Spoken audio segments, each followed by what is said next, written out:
Hello, everybody.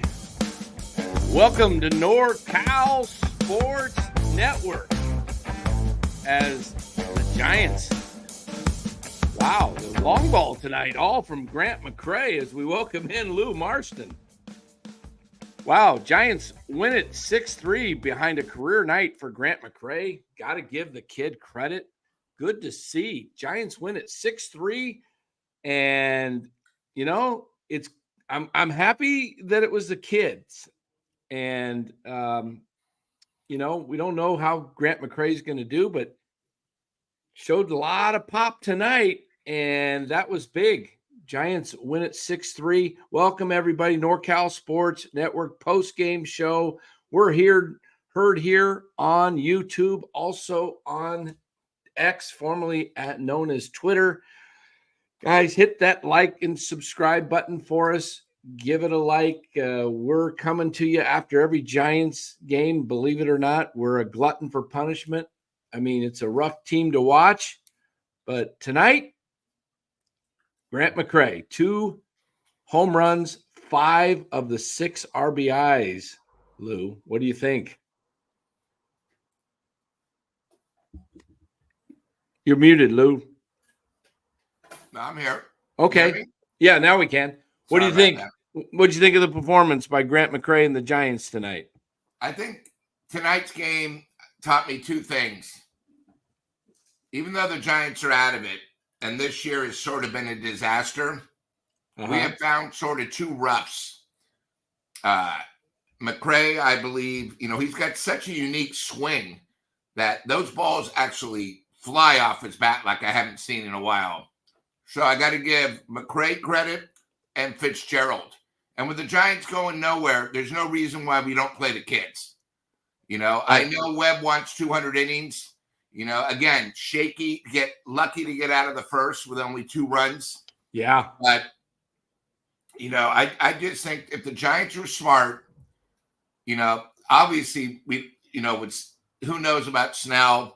Webb, let him pitch 5 innings just so he can reach 200. And there's also might be, if he reaches 200, there might be some incentive in his contract. We don't know about that. Right. But, beside that, I don't need to see all the guys that aren't going to be here next year. Just play the youth. It's amazing what it is. McCray, really is showing me something. I don't know how long it's going to last, but, he's fun to watch. At least he's fun to watch, unlike these other guys. Right. Exactly. And I think that's the big key. If we're going to say anything about this year, we have, Ramos, Fitzgerald, and McCray, could be something nice, look forward to something next year. I think that's the key. Yeah.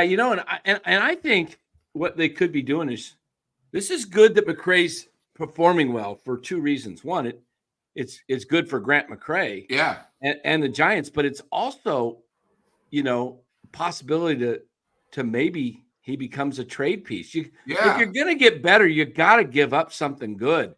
And where's McCray going to play next year when Lee comes back? Is he going to beat out Matos? Is he going to be the guy they use instead of Matos, or are they going to sign a free agent like maybe a Anthony Santander or a Teoscar Hernandez? So I think you got to really look at this thing and say, well, if McCray's doing good and people like what they're seeing, maybe, the Giants have a history of, rookies do well right away and all of a sudden they fall back. We see the holes in his swing, right? We already know he has that. So, if he can have a good ending to the season, maybe that's what they do, is use him to get a piece they can actually help them right away. Giants got to start making trades. They've got to use up some of their farm system. The Dodgers do it all the time, and a lot of these guys never pan out, to be honest. No, I agree.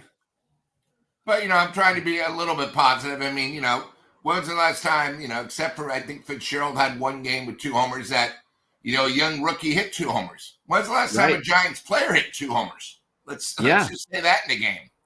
Yeah. No, and on the road. Exactly. I mean, I just think that, you're either going to have to play him next year or, trade him. I don't want to see this waffling on him. One or the other. He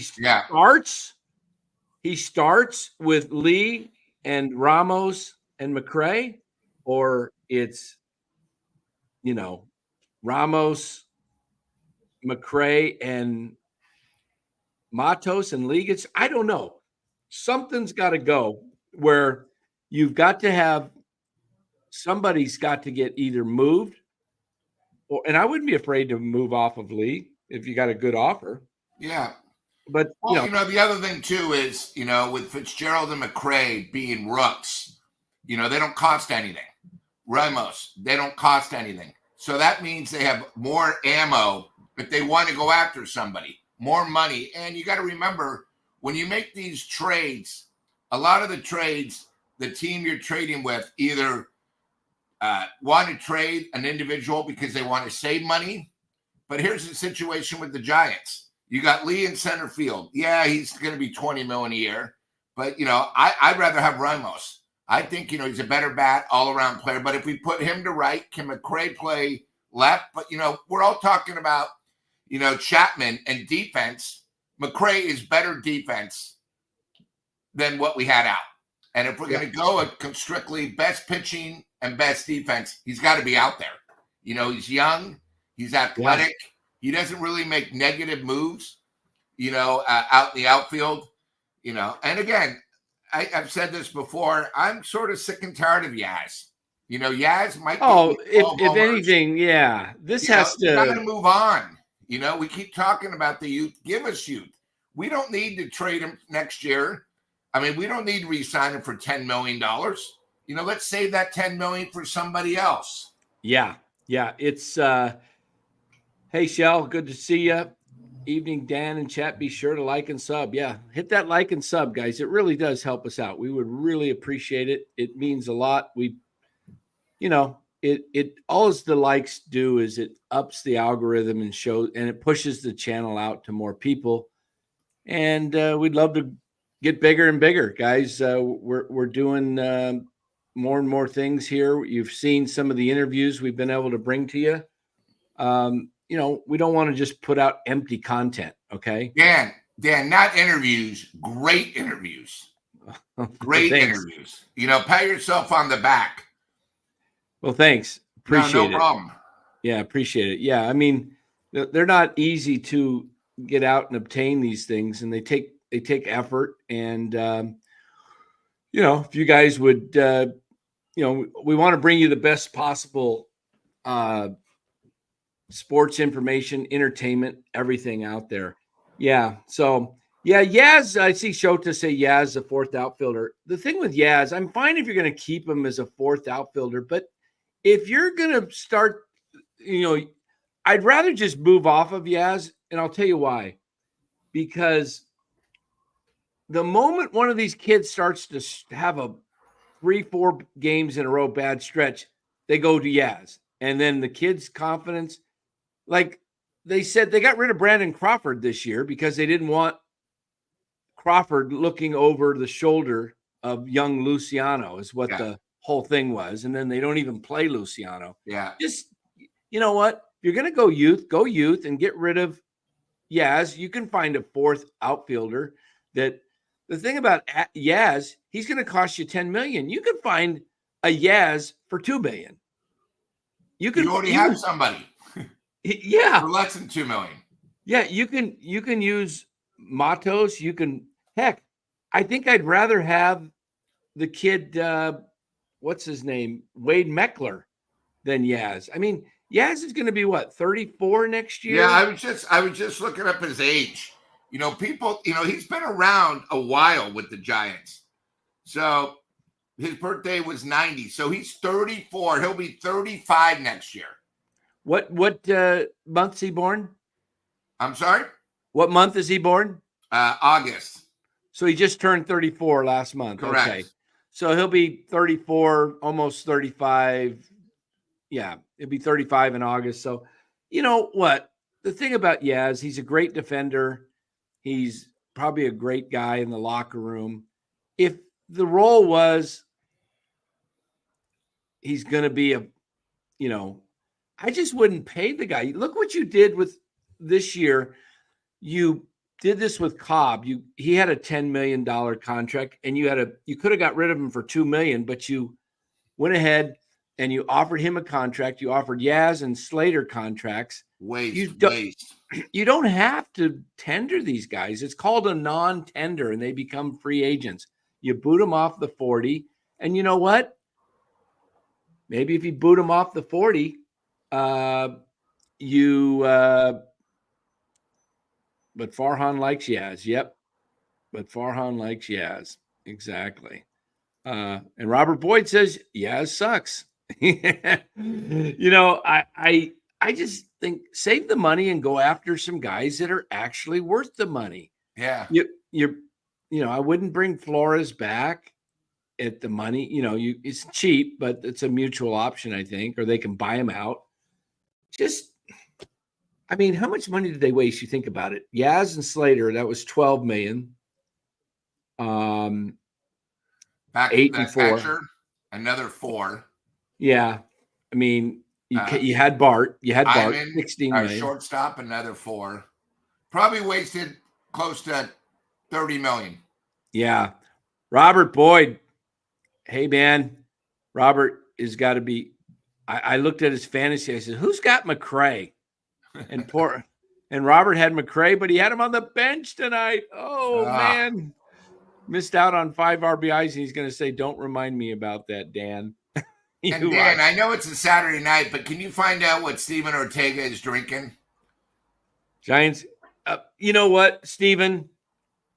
You're a troll if you're going to say that. Wait, Steven. I don't want to accuse you of a troll. Would you like to come on the show, Steven, and explain why? We're all about full transparency. I want Steven to come on to this show right now and explain to the audience. Or would you rather just call, Steven? We could give you the number and you can call. Make it easy. You don't even have to show up. I want to hear your voice, and you tell us why the Giants still can make the playoffs. And you know what, Steven? I will bet you $10 that the Giants don't make the playoffs, and I will give you odds where what's the odds? 101. What would 101? Would that give for $10 would be 1,000? Yeah. I'll give you $1,000 if the Giants make the playoffs. All you have to do is give me $10. You want to do that bet? I might even make it. I'll make it 200 to 1. How's that? I'll give you $2,000. You got it, Dan.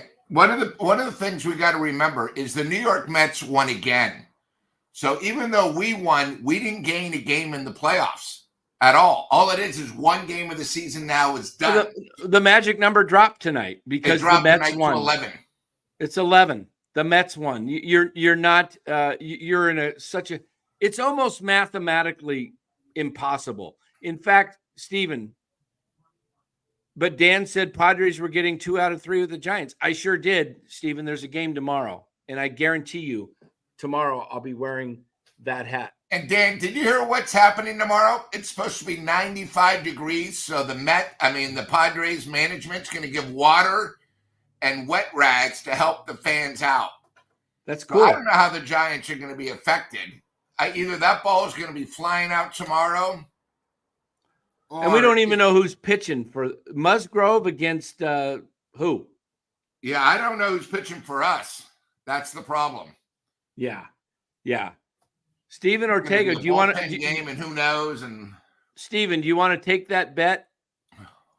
All you have to do is put a super chat in here for $10. And I think he should realize too, not only do we got to try to catch the Mets, we have 3 teams beside the Mets we got to jump. Have you looked at the odds? It's less than 0.5%. Yeah. You got to remember. No, Mason Black's not pitching. He pitched we get to 500 last night. We got to get to 500, then you can talk about the playoffs. We're still 3 games below. Oh, there's no sense even talking playoffs. Yeah. They're done. That's not it's virtually impossible. It's virtually impossible. You'd have to have the Mets and the Braves both only win like 3 or 4 more games. Maybe we'll have to take a look at the standings. But let's just take a look here. What we'll do is we'll get to the standings, but at first we'll take a look at the box score from tonight, and we'll look at some of the scores, what's happening around the majors. But tonight, Logan Webb won his 12th ball game, and he was able to pull it off, and got to give him credit. He buckled down after the first inning where it looked like he could get Padres could put up a 4 or 5 spot. Yeah, I got lucky there. That play. Yeah. Okay. So tonight, obviously, the star is Grant McCray in the 9-hole, 5 RBIs, 2 for 4. Chapman got a hit. Conforto got a hit. Bailey got a hit. Bailey was on base enough to score 3 of the runs. And Weiser got hit. 8 hits for the Giants, only 6 Ks. See what happens when the ball is put in play? Yeah. You have a better chance of winning the ball. Padres got 11 hits. Yeah. I mean, I thought the Padres were going to open it up in the first. Yeah. And wow. But, it looks like it looks to me like tomorrow's matchup. I'm not even sure. I know it's Musgrove, but, let's just take a quick peek at the standings, shall we? Dodgers are still going on right now, but we'll run down the whole Yankees. Do I have the Yankees? Yep, Yankees on top there. Yeah, they keep shutting out the Cubs. Yeah, well, the wind's been blowing in the last 2 days. Yeah, and you got to remember, see Baltimore's record, everybody? The Giants got to go to Baltimore. Yep, and they got to go to Kansas City. Look at Kansas City's record. Yeah. 78 and 65. Okay, so it looks like Yankees, Baltimore, both of those teams will be in. Who wins the division? It's a toss-up. Cleveland should hold off Kansas City, but that's a battle for the wild card between it looks like both Kansas City and Minnesota should make it if they can hang on. Boston a little behind them, and then Seattle. Houston going to win the division again, most likely. Phillies, here's your big battle right here is the Mets and the Braves fighting for a wild card spot. And the Diamondbacks have lost 3 in a row now. So they're currently on the road. Yeah, they should have won game 3. They should have swept the Giants, but they look like right now they might be, they could end up being still 15 games over, and they've lost 3 in a row. That tells you something. Yeah, and then there's your Giants, 70 and 73. I said the Giants would finish at least 18 games out this year, about a month ago, when they were only about 8 out. And Dan, for the chat, everyone's excited. Tomorrow's game is on Apple TV. Oh, it is tomorrow again on Apple? Yeah. Huh. Wonder why it's Apple Friday and Sunday. Yeah. Interesting. Well, tomorrow's story is really more about the NFL opening. Yeah, so who knows? Day. They probably do it for that reason. Yeah, let's take a look here. Just the wild card. All right. Wild card in American League. It's coming down to, maybe the Red Sox. Look at the Tigers. Wow. Tigers are only 4.5 back with roughly 20 games to go. 19 for the Tigers, 20 for the Red Sox. Wow. Look at that. That's a pretty amazing. Now let's look at the National League. What am I looking at here? Gosh, my eyes are going nuts on me. Okay. Padres. Giants are 8.5 out. The most the Giants can win, we talked about, is 89. That means the Mets can get to 89. Actually, the magic number still is technically 12 because if the Mets get to 89, win 11 games, and the Giants win out, the Giants would hold the tiebreaker. So it's still 12. But the Giants have played one more game than the Mets. Have you seen that? 78-64, and we're 70 and yeah, but basically the Giants have 19 games left. If they win all 19, they can win 89 games. Yeah. The Mets would have to win then 12 games to get to 90. Because if they tied the Giants, but see, we're talking, I mean, Giants aren't winning 19 in a row. Giants out of their next 19, I would say, I'm lucky to be 500. I mean, look at the schedule. It's brutal. Let's see. They've got San Diego tomorrow. Then they come home again. For Milwaukee. Milwaukee for 3, and then the Padres for 3. So let's say they lose tomorrow. Then they got the 6-game homestand. I think they'll be lucky if they split it 3-3. Let's call it a split. Let's just say they split the 3-3. I think they probably go 2-4, but let's give them the benefit of the doubt and somehow they win one of the series. So they got 3 more wins coming after 3 of their next 7 they win because I think they're losing tomorrow, no doubt. So 3 wins at home. Then they go to, is it Baltimore first, then Kansas City? Yeah, Baltimore first, then Kansas City. And 9-game trip, Baltimore, Kansas City, and Arizona. All 3 teams fighting. I mean, Kansas City's fighting to stay in, and Arizona's fighting to stave off, the Braves. The Braves could catch them, and the Mets could pass them. They're only 1 game separates them from being out of the playoffs. You see it right there? Yep. So the Diamondbacks are going to be playing hard for that. I'd say that 9-game trip, Lou, the best they do is 3 wins. I think the Giants in the last 18 games will go 8-11, and I might be maybe give them 9-10. Okay, I'm giving them 3 wins on the homestand coming up. So that's 3 more wins.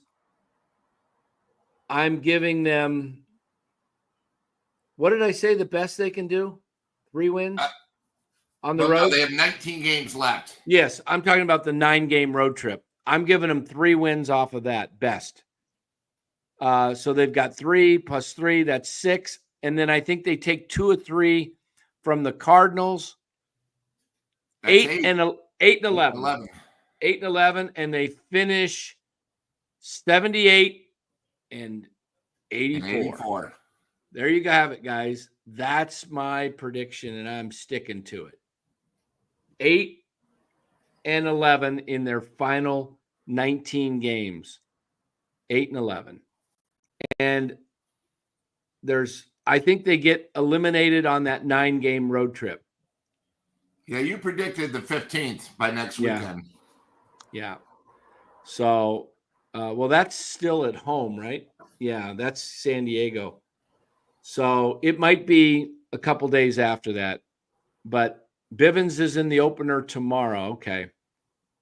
So, guys, I see some football chatter going on. Good to know. I want you guys here tomorrow night. We will do a Giants post-game sometime tomorrow, probably afternoon, because there's a lot of good football games on tomorrow.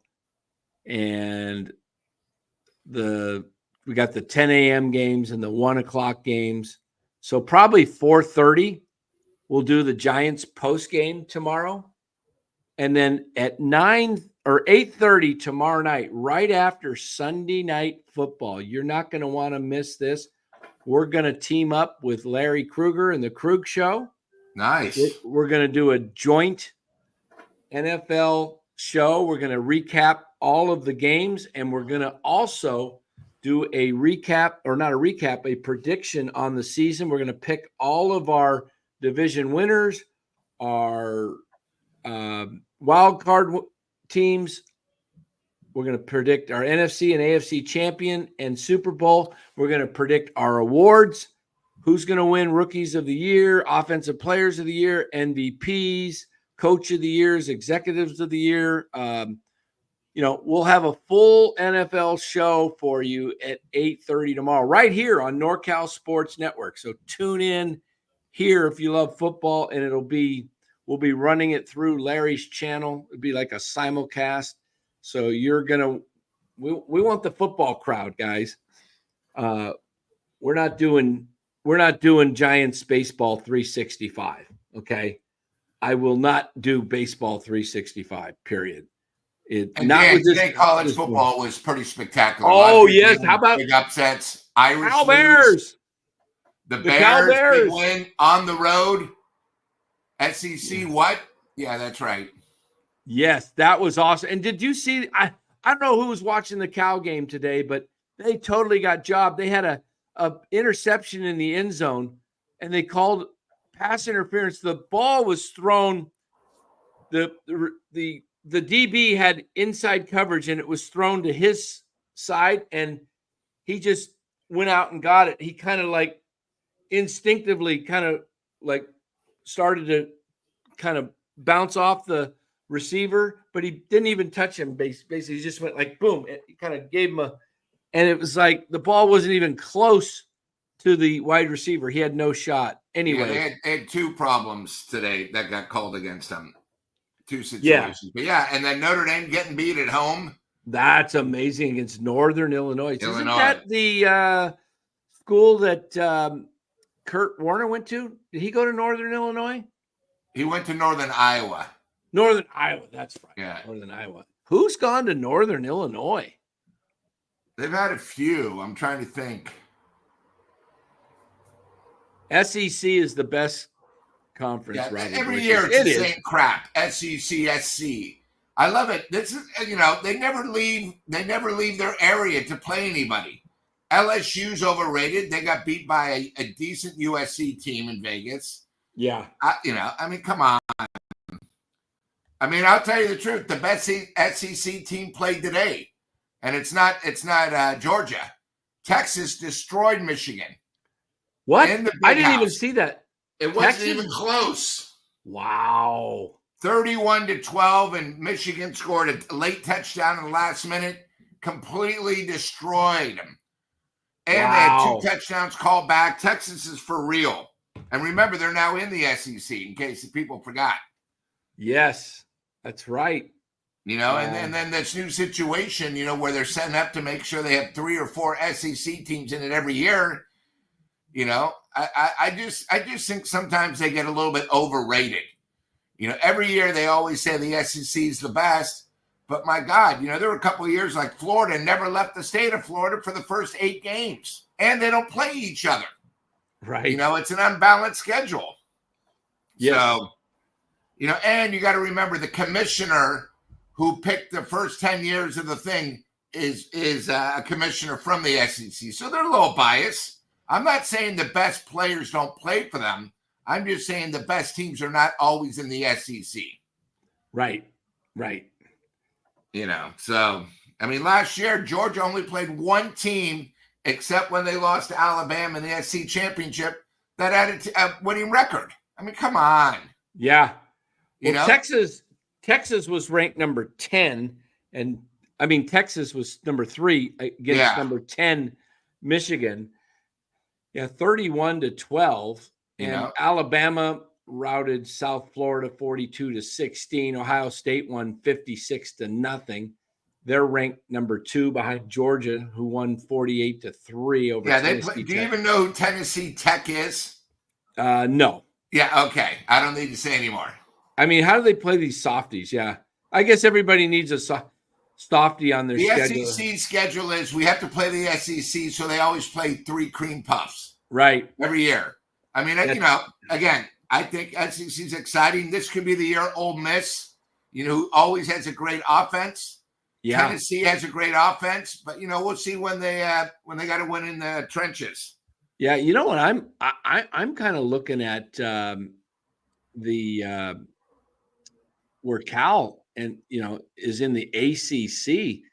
I think they might be able to, make some noise in that. I think there's only one team they got to worry about, and that's Miami. I think Clemson's not that good this year. I think Cal's, the thing about Cal that gets no credit, and the last 3 years, even when they were in the Pac-12, was their defense. They just never really had that quarterback. They had the runner, but they never had the quarterback. Right. But they've always been defense. I mean, today in the trenches, they were dominating. Yeah, the defense looked really good. And then poor kid that got knocked out for Auburn. So you got to give them a little bit more than just, hey, that was a great game. You win at Auburn. I know they got a new quarterback. They're adjusting. They got a new coach. But still, you go into an SEC powerhouse, as they're called, and they dominated the game today. Yeah. Here's your ACC scores today. Clemson 135-0. Miami is 156-9. They're 2-0. I don't know if Florida A&M is even Division I. Yeah. North Carolina State got trounced at home to Tennessee. Louisville, they're ranked 22nd. They got North Carolina State 24th. They drop out of the top 25. Miami's ranked 12th. They move up a notch or two. Syracuse knocks Georgia Tech out of those are two more. That was an ACC game there. Yeah, they almost blew it today, Syracuse. Yeah. They let them and almost let them back in. And then Pittsburgh. Who's the ACC team there? Pitt?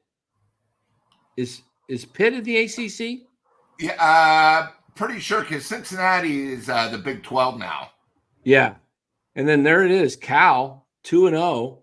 And then you got Boston College. So Cal was what, 11-point dog too. Yeah.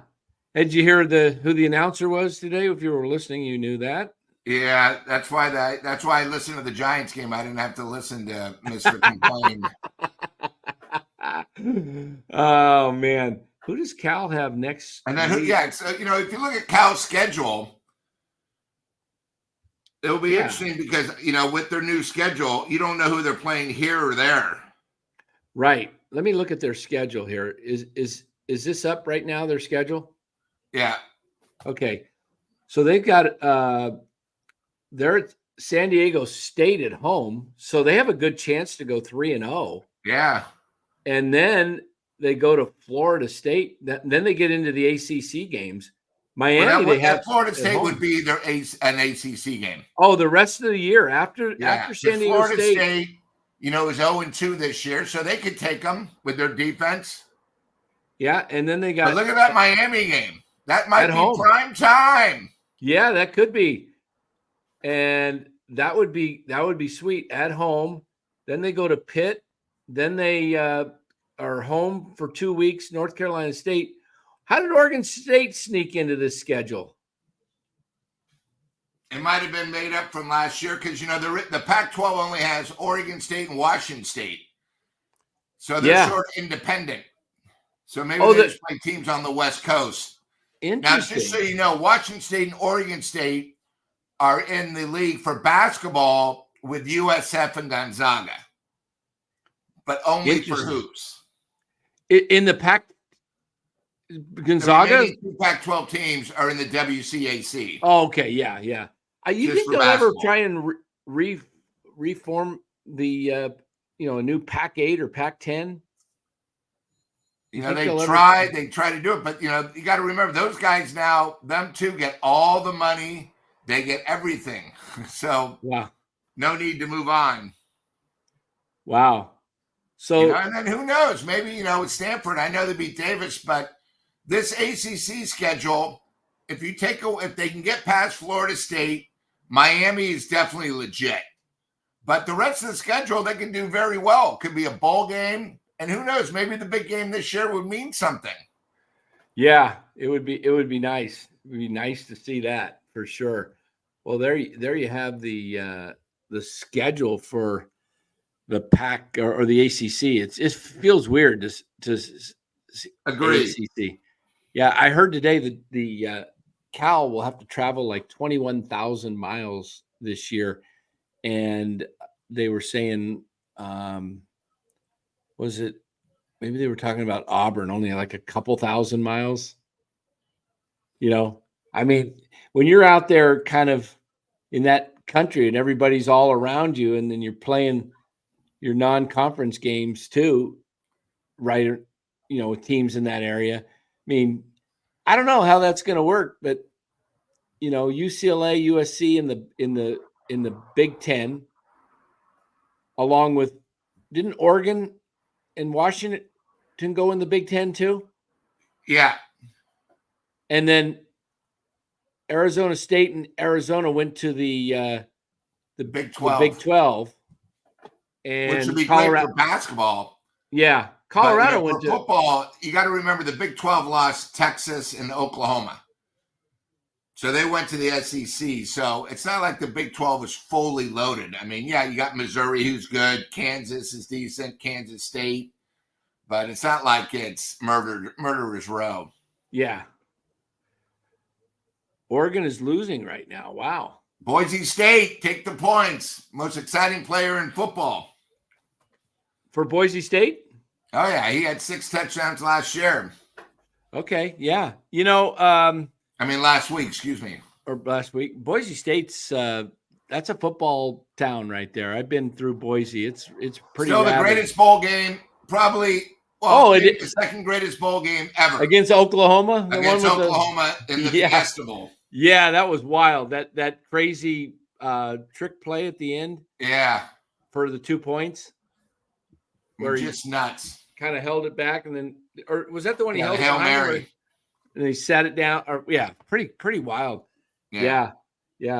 So, you know, guys, we talk about the Giants. We move off of the Giants rather quickly. There's, you know, how long do you guys really want to sit and talk about the Giants? I mean, as I told you last night, I'm not putting the Giants hat on this anymore. You know why, guys? It's a divorce, okay? And you know what? They can. The Giants are going to have to woo me back. It's you know, it was kind of a you know, a little bit of a split, a little bit. They've done nothing for me, so I can't. I'm fully legally divorced. If they want to remarry me, you know, get a facelift, get some new breast. How about some win 5 games in a row? How about a facelift? How about some implants like Soto and Guerrero? This team is just awful. It's hard to watch. Dan, we're not even sure for the next 4 games who's pitching. We have no clue. Yeah. I mean, I don't want, you know, you're going to pitch a young kid again who has lost his fastball and his confidence against the Brewers. We probably are not going to know until Webb starts again. I'm convincing Marty. Look at this. Philip says, Dan, Marty Lurie finally said he would trade Webb if it made sense. Yes. You know what, guys? He is your best asset. You cannot get better. If you look at the Washington Nationals, they got rid of Soto, and they got some really great players in that deal. They got C.J. Abrams, James Wood, 2 fixtures in their lineup. They got Mackenzie Gore, who may or may not, you know, he's still young. But Abrams and Wood, James Wood, are 2 guys to build around. And you got Robert Hassel III, who's was supposed to be the best hitter in that deal. And he hasn't really proven himself yet. But Wood and C.J. Abrams, 2 guys that are going to be all-stars for the next, you know, 8 years, 10 years. James Wood is, man, he is talented. So you could do that with a Logan Webb. The problem which you guys have to look at when you talk about Webb, you know, I like Webb, but he's not an ace, as we talked about. He's the number 2 guy, but teams would love to have Webb because he goes out and eats innings up, and he has got a pretty good contract for, you know, a team to take on. So that raises his value, which makes you able to go out and get something for him. See, you got to look at it this way. Are the Giants ever going to be good if they can't attract free agents? What free agents are going to come to the Giants that are impact hitters? Tell me, who's coming? I don't see it. I mean, unless you threw a ton of money at Teoscar Hernandez, but you need so much more, guys. Teoscar's in itself is not enough. He's not a star. You got to find the star. And your star might be a couple years away in Bryce Eldridge, but it's going to take him a couple years. He's 19. He's probably going to hit the big leagues at 21. And, he could be the guy that they finally get, that they start building around. But the Matt Chapman deal, I'll tell you this, guys, you might get 1 to 2 years production out of Matt Chapman, but the last 4 years of that deal is going to be difficult. When he hits next year, he plays at age 32. When he starts playing at age 34, no. You got him for age 34, 35, 36, and 37. Those last 4 years of that deal, you're going to be going, dang. And all you got to do is look up Matt Chapman's last 4 years. Not when he was with the A's, when he was with Toronto and us. Yeah. I mean, he's a 240 hitter, if you're lucky. Maybe 20 homers, 75 RBIs. Now, his defense is great, but is that worth $25 million? Well, it only would be worth $25 million if you had two other superstars like a Soto and a Guerrero, and you just said, well, you know what? He fills in checks all the boxes for. But right now, you're expecting Matt Chapman to be the guy that actually leads you to paradise, and that's not going to happen. Kyle McCarron says, here's the scary thing. Let's say you package Webb, Snell for a few months back. Do you even trust Farhan's regime to bring back any talent? Yeah, that's the whole thing. You're right, Kyle. I don't know about wait a minute. I don't know about Farhan. I'm reading another comment. I don't know about Farhan able to do this. This comment here cracks me up. Dan cried all spring, we must sign Chapman. Snell, you never heard me say once we must sign Chapman. I was against the Chapman signing from day one. I said it over and over. I was for Blake Snell because I said the team needs pitching. And like a true fan, never satisfied, is unhappy with the results. Now to listen, a guy and his dogs. Well, the fact that you got dogs, that's a good thing. But I never was for Matt Chapman. And you cannot accuse me of saying I have been very consistent, and everybody that has followed this show knows that. So a guy and his dogs, you're barking up the wrong tree here. Okay. And Dan, the other thing I think that people forget, we signed Chapman and Snell out of desperation. And when did we sign him? Was it the second week of March? Somewhere around there. Yeah. So that was out of desperation we got him. Again, this is the problem. We don't know what we're doing with Farhan. He always waits to the last second. That's what we're trying to bring up. Play the youth. If we play the youth, we then have money in case we do ever get a chance at a big bat. Because right now, all we are next year is going to have an older Chapman. I don't want Yaz, but we're going to have a 35-year-old person if we sign him. We're getting older guys, and the rest of the division, just NL West, is getting better, younger, and has more talent. Yep, Kyle, you were right. I said if they did sign him, just 2 to 3 years tops. I didn't want a big deal for Chapman. I was wanting to see the kids play. I wanted to see Casey Schmidt play. Dan, seriously, this team is a clown show. We need an impact bat. Exactly. You don't have an impact bat, guys. You don't have an impact bat on this team. I've been all along saying play the kids since last year. What did they do? They wasted last year by not playing the kids. This year, they're finally starting to play McCray. But why is Luciano not in the lineup? Why is Brett Wisely playing? Look, Luciano's your number one draft pick. You got to know if he can play. Or number one draft, not pick, but international signing.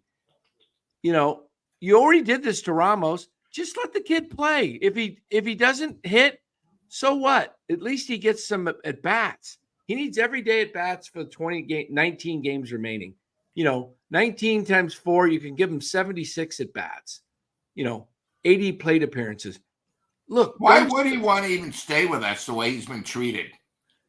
He doesn't have a chance, though. He's not. It's ridiculous. It's not his call. But we'll do an off-season show here, guys. We'll do a show when the season ends. What they need to do. There's no sense digging their grave any deeper. I buried them, weeks ago. I don't want, but I just want to see the kids play every day. If you got to go with Matos, Ramos, and McCray in the outfield the rest of the season, do it. I would love to see it. You know what? Put in. I guess they sent Sable back down, but put Sable at first base. I don't need to see Wade or Canna. Just let these guys play.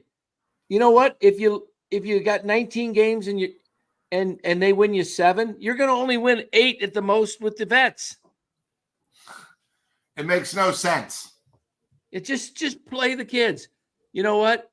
Play Casey Schmidt at you. Look, you already got Chapman signed. Sit him. Who cares? He's already got his contract. What's he playing for? More money? No, he got his contract. You're not winning anything. Play Schmidt. Let's see what he's got. Maybe maybe Casey Schmidt excels so well at third base in the last 19 games that he's a showcase, and he says, wow, other teams think, hey, we need a third baseman like that can pick it and he can hit decent. There's your trade. You got to start making trades to get better. So play Casey Schmidt at third base. You look, Matt Chapman ain't walking now. You're stuck with him for 6 years. So play Schmidt, play Matos, play McCray, play Ramos, sit Canna, sit Wade, sit Yaz, sit Wisely. We don't need these type of guys that are just, you can find them in any minor league camp. Just play the kids. You might be making them better for trade potential. Look, let's say Luciano, 19 games, he starts getting hot and he hits 4 or 5 home runs and he hits 300 and he shows a decent glove. You don't think that's valuable to another team? And the same with McCray and Matos and Schmidt. If these guys all of a sudden had showed some signs of life, you might be able, but by not playing them, you're lowering their value. You're actually lowering their value. Play them, because if they don't pan out, you're not going to be able to trade them anyway. Then we're stuck with the same team we have. Yeah.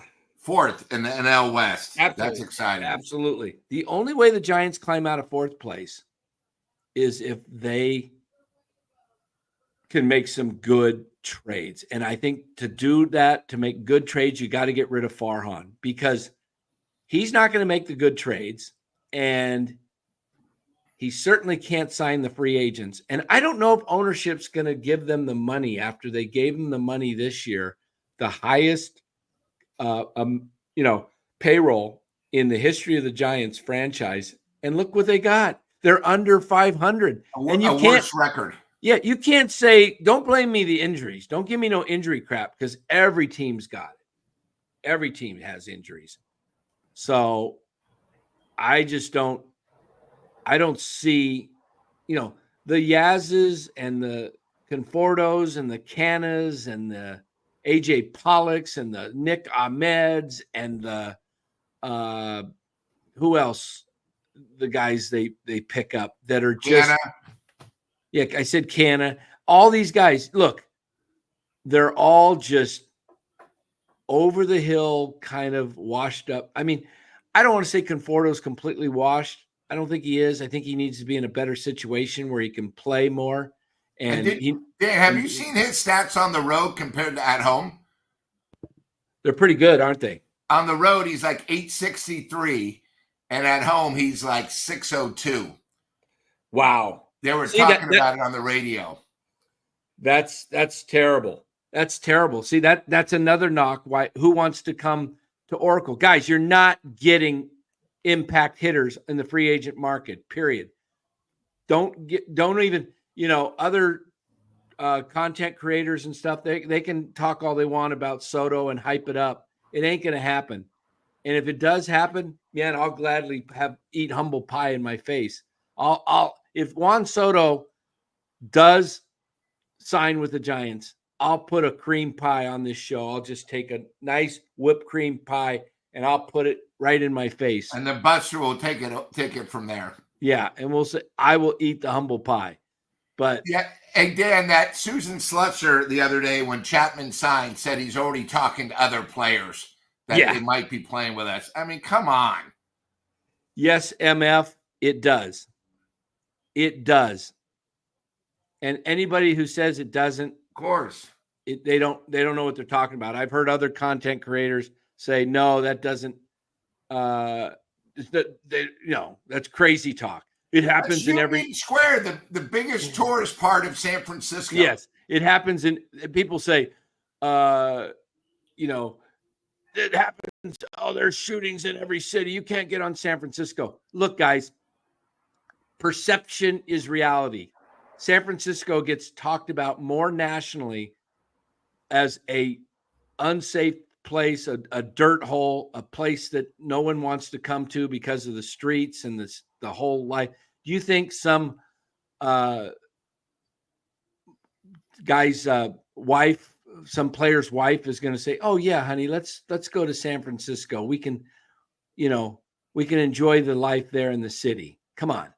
You know what? And guess what? I know that they all live outside the city for the most part in suburbs, but you still got to go to the city to work, and you'd like to maybe go out to dinner to a nice restaurant in the city. And you know what? I could tell you this. When that happened, I heard from people that said this is going to impact. Okay, I heard from this is going to have an impact. It's not. I mean, it could have happened in LA, right? But it's not going to impact a team like the Dodgers because everybody wants to play with the Dodgers. But it didn't happen in LA. It happened in San Francisco. Yeah. Robert says, Dan, do you think New York is safer? No, I don't think New York is safer. But you know what? For some reason that the Yankees attract stars.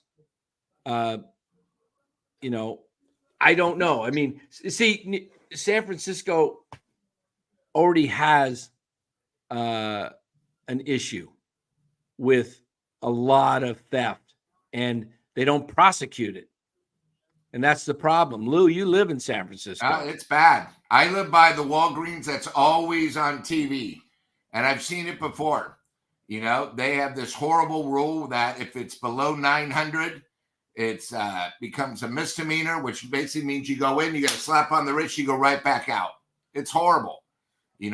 Our governor's really bad where, and you know what? I don't mean to bring up the election, but it's going to be worse until probably a month after the election. Because you're going to get people saying certain things. Right. All this is happening. But yeah, California right now, and yeah, LA is worse, but also LA is 50 times bigger than San Francisco. San Francisco is only 700,000 people. We have a mayor that doesn't care. We're on our third DA who really doesn't really care. And then we have government that literally cares more about non-taxpayers than citizens. And I'll just leave it at that. It's scary. You go to see a show on Broadway, you have to walk over needles, you're getting hit up by bums. It's not safe. And it all started when our great mayor defunded the police. She thought that was best at the time, but she has 7 bodyguards. So she's never going to be affected, but the average citizen is. It happens all over. People are affected by the media and what happens in the cities. Yeah. Look, in California, all the break-ins. I just read somebody wouldn't. I think it was a guy and his dogs. He says, "I've worked here in San Francisco. It's lost its luster. Crime, unhoused has ruined the city." He also said, "Not a chance I'd leave my car on the street in a lot any place in that city." Guys, I went to a bunch of Giants games because I had season tickets, and my wife and I would go to the games, and we always parked at the Red Java House because at least it's kind of on a pier, which is it's safer there. And then we'd walk down Embarcadero, take about 15 minutes to get back to Red Java from the stadium. But my wife, she sees things on the news and hears things. Says, "I don't want to go to California. I don't want to go back to California." Just because there's people getting, just. I mean, you see these things where just people come up and just get punched for no reason, and people run or they steal all the stuff. And look, this has an effect. And, I think the Giants could overcome it if they had a winning team, a winning organization, if they were a proven winner. But when you're at the 4th place and you're under 500, and you got a guy running the team like Farhan, who signs free agents to 3-year contracts and then trades them 3 months later or platoons them after they've agreed to sign. And he signs them for like Conforto for $18 million, and he's a platoon player. What are you doing? Why would anybody go for that? Name me a player worth his salt. Why didn't Jock Peterson stay? Why didn't Sean Manaea stay? Why did they run and get out of there? Freedom. Yeah, those guys wanted out. Look what Sean Manaea is doing this year with the Mets, having a great year, and he knows his role. He didn't know what he was going to do here, pitch or not pitch, bullpen. You can't treat starter pitchers that way. Ross Stripling was the same way. And Dan Roberts saying Bonds and Posey had no issue signing with the Giants. Robert, are you aware what the last year that Bonds played for the Giants? You know how long it's been since he's not been here? 07. Yeah, 17 years. So Lots all the happened. stuff we're talking about now is Farhan in charge and the last basically 6 years. Yeah. Posey basically retired getting freedom because he wanted to spend more time with his family instead of dealing with all the BS. Him being in ownership, we don't know how much ownership he is, how much say. I think just maybe out of courtesy, he had money and the Giants said, "Hey, do you want to be ownership?" Because we never see him. We never hear about him making decisions. It's all hearsay. He might be an owner of 2% of the team, but we all know who really the real owners are. So, you can't really bring up the last 5 years. Bonds was 17 years ago. The Giants were so dumb, they were competing against themselves when they gave him the 1-year deal. Right. Nobody else wanted Bonds. Right. Right. So, let's just make sure when we bring up a topic like that, you got to be able to have a little backbone about it. Exactly. And they also drafted Posey. So it's a lot easier when you draft somebody, and you got to remember they picked him and they weren't even sure if they were going to sign him because the signing bonus was so big. But thank God they did. Yeah. But we're not talking about 10 years, guys. Forget about the recent World Series championships. Right now, we're not even a playoff team. Okay? And the future does not look bright. We got to wear shades. Our future is very bleak. Absolutely, Lou. And, the whole thing, person who said something about Posey and Bonds. Posey was drafted and Bonds was like connected to the Bay Area. He went to, high school here in the Bay Area. It was San Mateo area. He went to Sarah, the same one as Mr. Tom Brady. Yeah. And, his dad, former Giant, drafted by the Giants. Barry he's a Bay Area kid. And you also had Peter McGowan that recruited him here. And then, of course, Brian and Ned had him. And, Ned's the one that signed him to his last contract with the Giants. So mean, all right. So, hey, Dan, I know we had people. I want you to look at George's comment. which one His is that? comment talking about the Giants' future. Tell him to explain or call how he thinks our future with the Giants is better. What does he see that we don't know about? Okay, he says Posey definitely conducts himself. No. The next this one. There you go. Yeah, let me. I can grab the phone line and we can open up the phone lines here. Hold on, I'll be right back. I will be right back with that.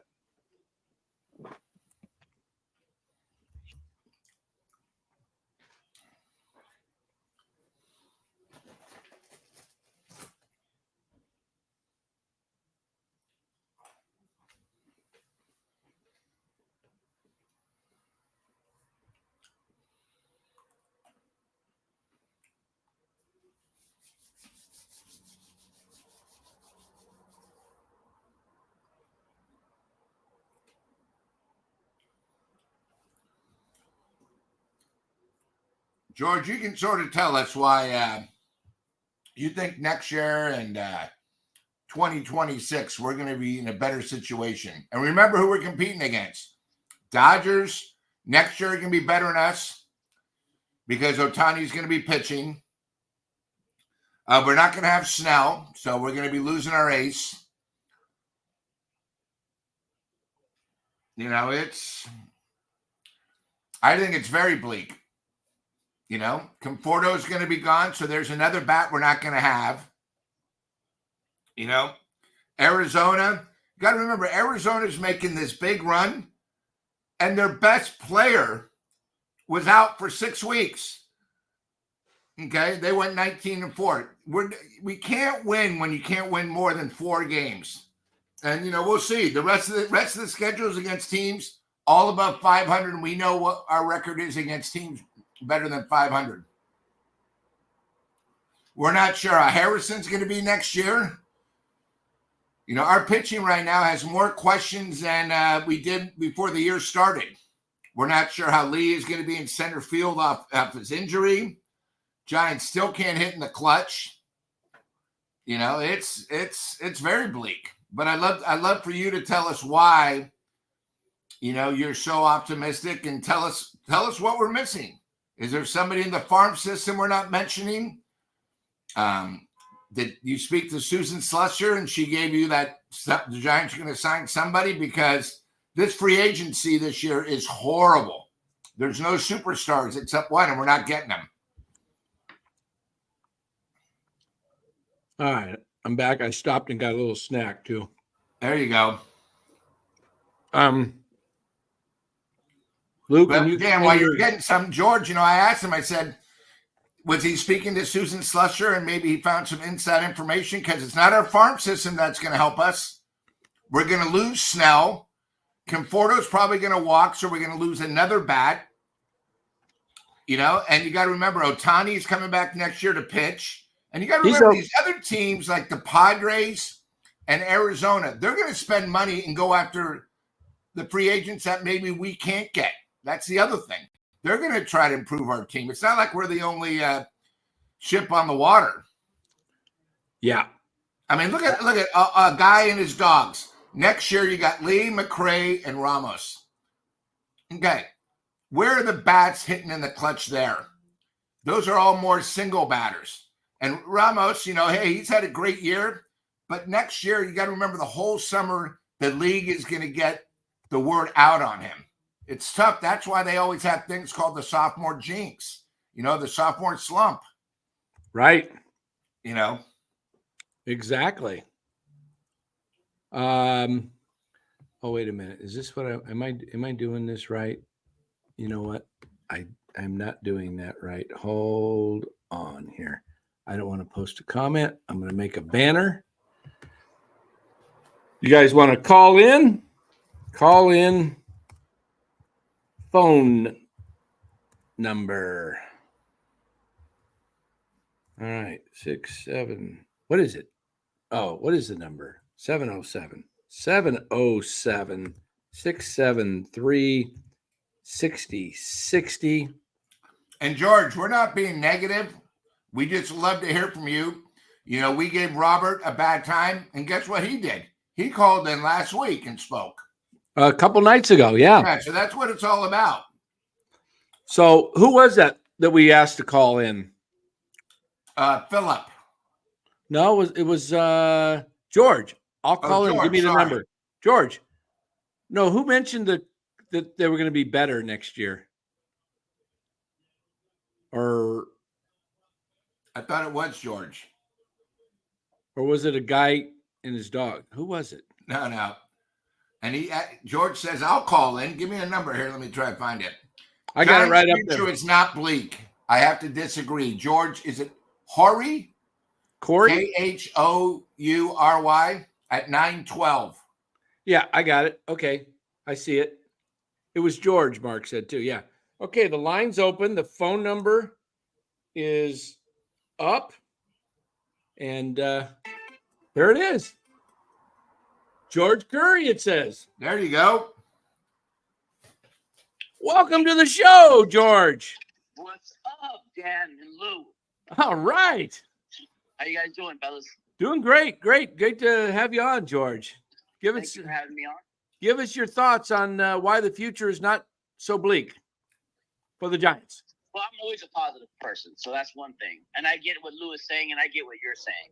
I get that we don't have high impact bats. I get that Farhan first needs to go. Yep. That's the first thing that management needs to do is send his ass packing, period. And then, we do need to find a GM that is bold and brazen.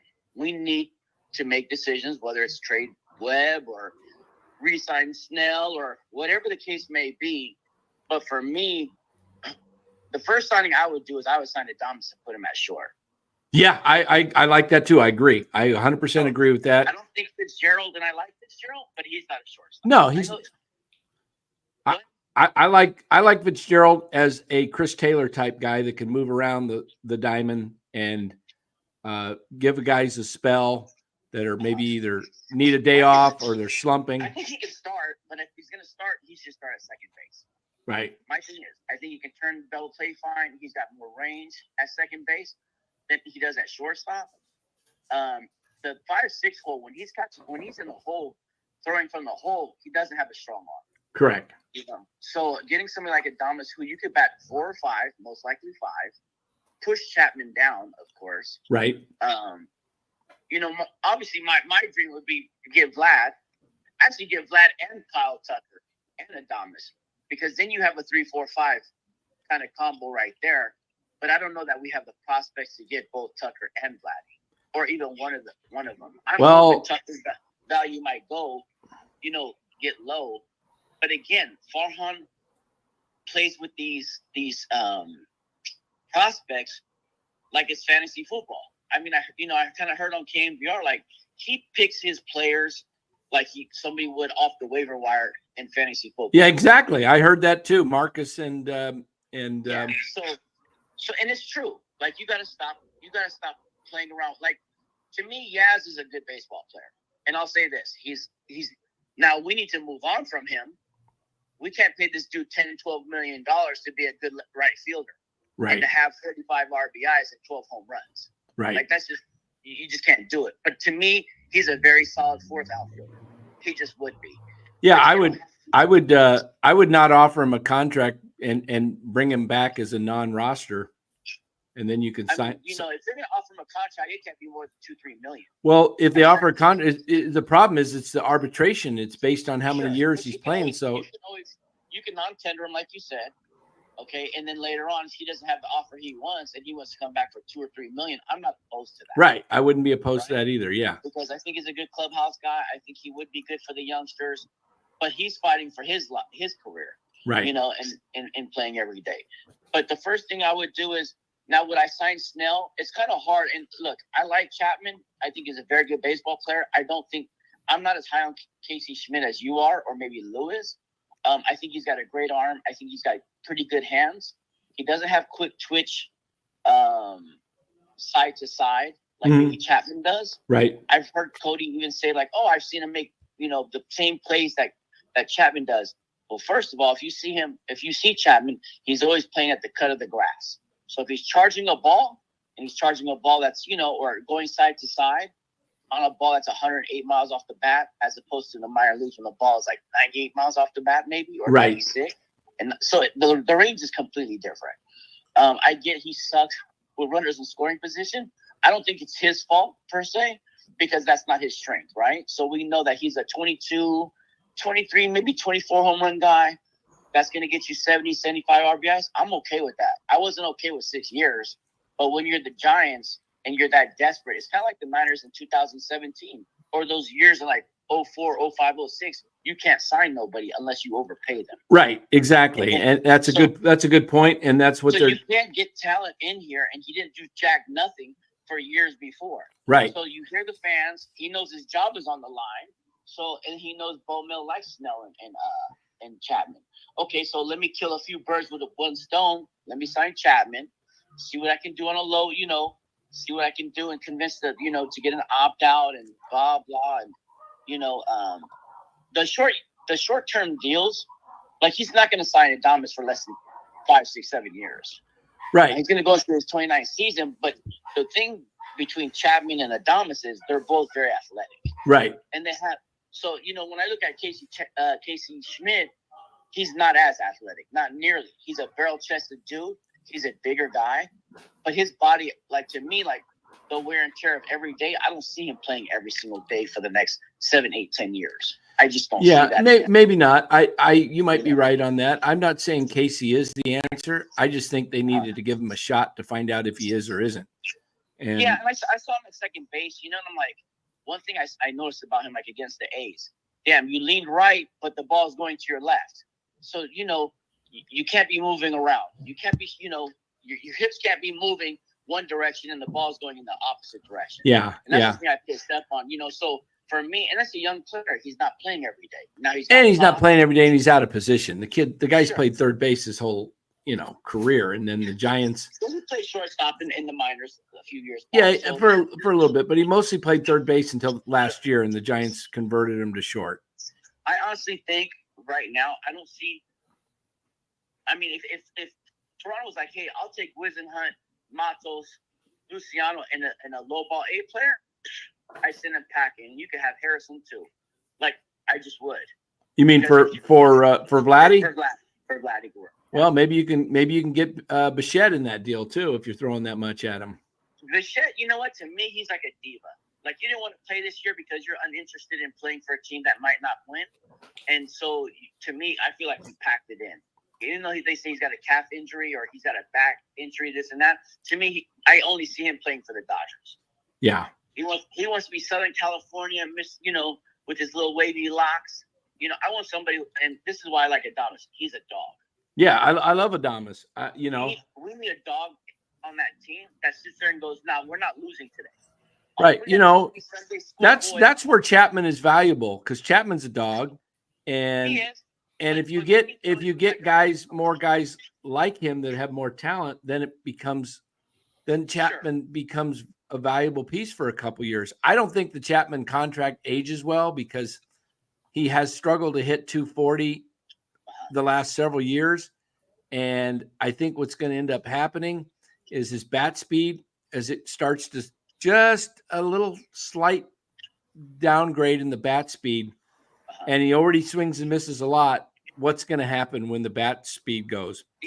For me, obviously, and I heard Lo say it too, high school players do it, professionals do it, sometimes less is more. And what that means is that sometimes when I'm not swinging from my tailbone, and I'm sitting there looking at a pitch that I can go the other way with, and I'm waiting for the pitch and just flipping the ball to the outfield, or pushing the ball the other way. Those are things that this team does not do. Yeah. I got a question for you, George, from the chat. Okay. Mark Gray says, George, you're speculating on guys we're probably not getting. How bleak is it if we don't get these guys? Obviously, you know what? We're not going to have a great season. You don't have high-end talent. You don't have high-end bats. So where do the Giants go? I'll say this. If they keep Farhan, I don't see them improving at all. But let's say they get rid of Farhan. Okay. and they bring in an experienced guy who's had success in the big leagues. Right. What can they do? I mean, I think the farm is pretty empty right now, except Eldridge. Maybe Walker Martin develops and becomes that power hitting shortstop like Rich Aurelio. But that's probably at least 3 years away, Walker Martin, or 4.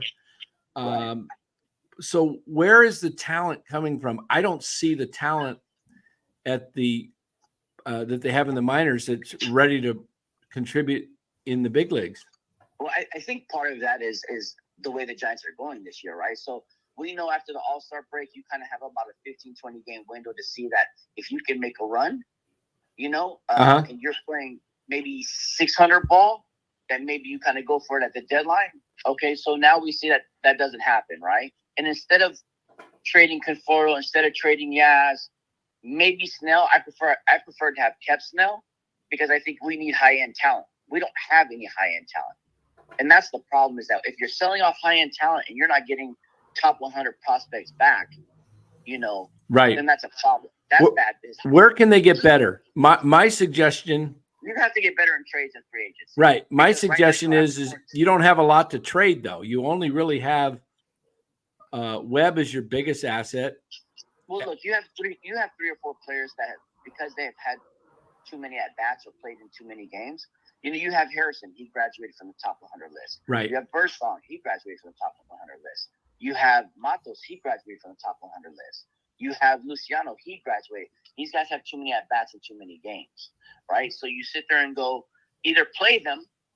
Now, Matos, he's got more skill than Luciano. Mm-hmm. Now, Luciano's bat plays better probably than Luciano's because Luciano's bat plays a little bit better because he has a little more control in his swing. Matos has great bat speed, but the problem is that, again, you can't lay off that high fastball. Yeah, he's got to figure that out. He doesn't strike out a lot, which is good. But he pops out a lot. So he pops out a lot, and neither of them are that fast. Like I hear, they're faster. No, they're not. They don't have great speed. Yeah. So if you don't have great speed like a Fitzgerald, you don't even have to have like McCray. But if you're above average, well above average, and even Chapman has great speed. Fitzgerald has great speed. Ramos has good speed. McCray has great speed. Lee has great speed. So you have 4 or 5 guys there. For me, I know, again, you have to either trade for like a Tucker or an Alvarez from Houston. My hope is that they actually sign Bergman. Because if they sign Bergman, then maybe they won't sign Tucker. You're talking about the Astros signing Bregman? Yeah, I'm hoping they sign Bregman because then maybe they won't say, hey, you know what? What's name came off a fractured shin. He's kind of, he's a lefty outfielder who's been an all-star the last 3 years. He's been a Gold Glover before. He's somebody we should target. Yeah, he would be great. He'll be a free agent after next year. So that's fine. Yeah. And you know what? You play here for a year and you see that it's not bad. And I look at it like Pence. Because look at Pence. Pence came over here and he was going to be a free agent at the end of that year. We ended up re-signing him. So, we only had him for half a year. Right, if we can get Tucker in the building, it's kind of like get him in the building so he can see the organization playing for Bowmel. Now, obviously, Bowmel, too. He's somebody that, I don't know about his bench coach, but he needs people around him that do a better job, right? So I think that the hitting coaches, bye, Felicia. You got to go. Yeah, the hitting coaches definitely have too much swing and miss, no contact. Their approach is horrible. No, and there's no philosophy. Yeah, you said it best. The game that we played, I forgot which game it was. Seattle, right? So you're bunting, you're moving runners on, you're stealing bags. You have that capability, but you want to play that, old school, 3-run homer, Earl Weaver baseball. Well, we don't have those two. Right. So and going station to station, you don't need to go station to station. You need to swipe bags. Yeah. And you're in a time now where, if you look at it, it's easier to swipe a bag now than it ever has been ever. Yeah, the last good team, when I look back at the 21 team, that was a pretty exciting team. They had a lot of long balls, but they had guys that were professional players. They had guys that were, playing well, that were veterans. And they had career years. Yeah, they had career years. Crawford hit 300 almost with 26 jacks. What's name played 100 games and hit 29 home runs. Yeah, Belt. He was like, So you're like, oh, these dudes, the mistake was bringing them all back when they had all those shortstops coming out that year, and they re-signed Crawford. But hey, you know what? We're gonna have to let you go, George. But man, I appreciate you calling in. Appreciate you being a part of the show, and I like your comments. So thank you, sir. All right, thanks, George. We'll have you call back some other time when. All right, Yes, sir. thanks. All right. That was George Curry, everybody. Hey, Dan, I only heard the beginning, and he talked about Vlad, but he does know Vlad, unless we do a trade, is still going to be a Toronto Blue Jay. So I didn't hear the other stuff. Sorry. Well, you couldn't hear him well, or no, until at the very end when he came crystal clear. So I apologize. Okay. I don't know about the rest of the chat. So hopefully everybody else could hear, because I was putting the speaker right up to the mic. But I heard him kept saying about Vlad, but Vlad has an arbitration next year. And again, I thought you brought a good point. Who can we trade to get someone of Vlad? And you got to remember, if we trade for him next year, he's only under a contract for 1 year. Yeah. Yes. Anytime, George. Thanks. Yeah. I think I think what the Giants really need to do, though, is they need to go after guys. And, if you're going to overpay, go get a star to overpay. Don't overpay for, I think Willie Adames is a guy who's a position of need, and he can hit. And then you need to get, imagine if you went out and traded for Guerrero and traded for Kyle Tucker, as George mentioned. But do we have enough players to actually trade for both? I think you could if you figured if you played it right and signed Willie Adames. So now you have Tucker in right field, Ramos in left, Lee. Maybe McCray's a trade piece. Maybe Houston says, "Hey, look at this kid McCray. We can develop him into a better hitter, and he's young, he's controllable for years, and maybe the Giants." You go with Tucker, Lee, Ramos, and then you get Vladdy and Adames. You're not getting Juan Soto, okay? Just don't go chasing. Yeah. Just don't go chase Juan Soto. Don't be chasing no waterfalls, TLC. Yeah. I agree. Don't go chase Juan Soto and get the bridesmaid deal again, where you're like used and you come up shorthanded and you end up spending all your efforts on that while the other guys are getting signed because you're not giving them attention. Just go pay top dollar for Adames and trade Webb. And, how about Webb going for some prospects to somebody like Baltimore, and then you trade either Luciano and a Matos combination and Wisenhunt and Harrison and some of these combinations and get some offense. And then you could go sign guys like pitchers like Flaherty and go get a Max Fried or something. And as long as you have and you already got Robbie Ray, as long as you have 3 really good quality starters, you can get by on the back end with 4 and 5. I'd have 7 starters that can fill 4 and 5. And that if 2, but yes, Robert, I understand Webb is 27 in the prime, but the Giants have what are they doing with Webb, Robert? That's the question. You got to look at it. How are the Giants doing with Logan Webb? May I turn around and show the hats again? There we are. You're going to see that combination for the next several years with the Dodgers, Padres, and Diamondbacks ahead of the Giants. And that's why more than just our division, not the NL. Yeah. So they don't have anything to give that anybody wants. So you got to, if you went and got Guerrero, I think you can get Guerrero with a couple of 2 or 3 minor leaguers. Maybe Fitzgerald becomes a trade bait. He makes $19 million this year, arbitration next year. Who's that? Glad. Okay. I mean, if you're going to try and win, the problem with trading for Vlad and a guy like Kyle Tucker is they could both walk, and you didn't win, and they left after a year. But you're going to have to find some hitters, guys. You can keep Webb all you want. Look, you got Webb and Snell. How's that working out for you? I don't get it.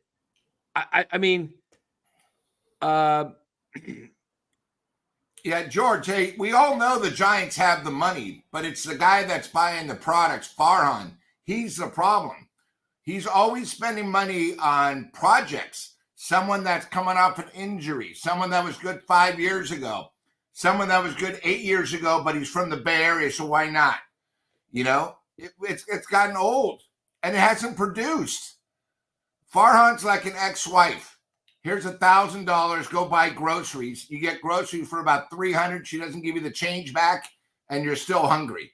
The products we got. You guys got to remember, we spent the most money the Giants have ever spent for a year, and look what we got out of it. 2 of the guys we don't even have anymore.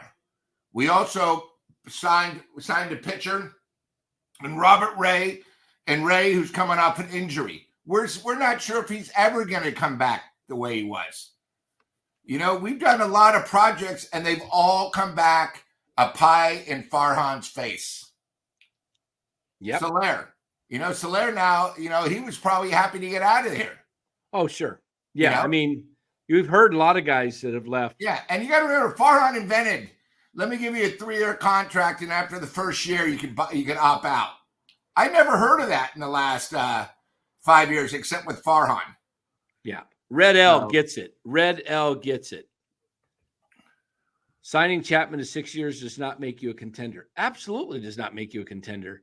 Look, you guys got to think about this. How can I get you? I think most of our chat is very intelligent. Okay. That's why they're watching this show, because they are, they like baseball. They like the Giants, and they want to see the Giants change. But how do I say this? That the Giants have the players that you think are really good. What is that doing for them? And Chapman, let me tell you, Matt Chapman, he's a 6th, 7th hitter. Look at the Padres. Their number 7 hitter last night before he hurt his shin. Jackson Merrill, he's going to be the rookie of the year. The guy's hitting like 290 with 20-plus homers and all these clutch hits. He's their 7th place hitter. The Giants, Matt Chapman was batting 3rd tonight, guys. He's not that guy to carry you. If he were or was, the Giants would be so much better right now. They'd be above 500 if he was that good at the plate. And you just signed him to 6 years, and he's going to be 32. That is the back end of your prime. That is about the end of someone's prime, 32. Roughly 27 to 32, maybe 28, 30.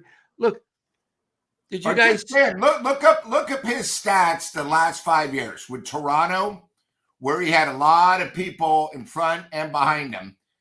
His stats are not that good. This year, his stats are a little above average. It only looks better because everybody else on our team stinks. Offensively, we're a disgrace. If it wasn't for the young guys, we wouldn't even have anyone over 15 homers. You want to see Matt Chapman's stats? Yeah, give us the last 5 years since he left the A's. Remember now, he's going to be 32 in April. You want to see Matt Chapman's stats. Okay. Can you see it good? You need me to blow it up more? Yeah, a little bit. Okay. Yeah, that's good. All right. Let's take, he was with his last 5 years would be age 27, 28, 29, 30, 31. So that's 2 years with Oakland. Well, forget 2020. Let's start in 2021, last 4 years. He had 622 plate appearances. He had 111 hits. He hit 210. And he hit 27 homers, 72 RBIs.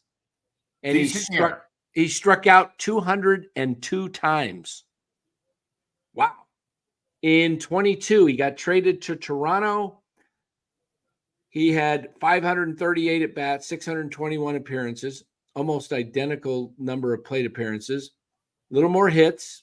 He had 123. His average went up to a whopping 229. And he struck out 170 times and only drove in 76 runs.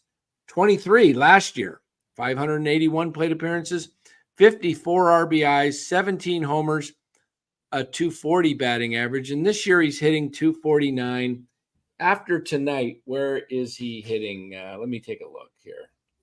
After tonight, because did he get any hits? I think he got one, right? Yeah, I thought 1 for 3. So he probably raised his average up to about 250. So that's not a superstar. That's 249. 249. That's an above average ball player. Yeah, it's above average ball player. But look at the RBIs, only 69. Last year, only 54. And let me ask you a question, Dan. Nobody talks about this. Why did none of the other 31 teams, including Toronto, try to sign him?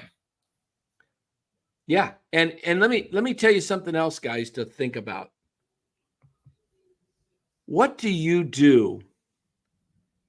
Think about your job, and you know you're getting a review coming up, and your raise is based on your review. What do you naturally do?